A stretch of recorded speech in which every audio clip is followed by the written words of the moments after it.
Аллаху Акбар,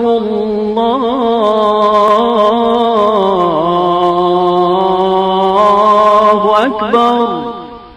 Кто получает пользу с месяца Рамадан? Посланник Аллаха, саллаллаху алейхи вассалям, сказал: тот, кто постился Рамадан верой и надеждой на награду Аллаха, тому будут прощены его предшествующие грехи.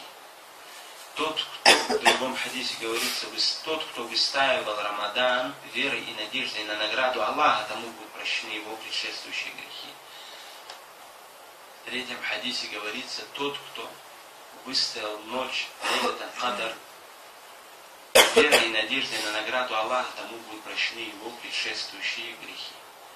Эти три причины, три вещи, о которых сказано в этом хадисе, являются причиной, через которую Аллах прощает человеку его грехи. Что касается Лейлат аль-Кадр, вне зависимости от того, если человек его выстоял, вне зависимости от того, он чувствовал, что это Лейлат аль-Кадр или нет, он, иншаллах, получает вознаграждение, которое сказано в хадисе. Что касается двух других, это пост Рамадана и выстаивание Рамадана, то они имеют условия окончания месяца Рамадана.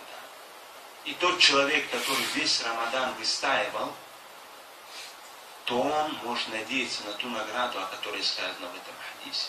И тот человек, который весь месяц Рамадан постился, может надеяться на ту награду, о которой сказано в этом хадисе.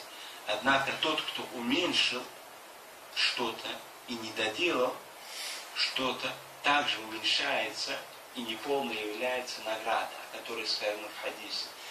И тот, кто не получает полную награду, может обвинить в этом только самого себя.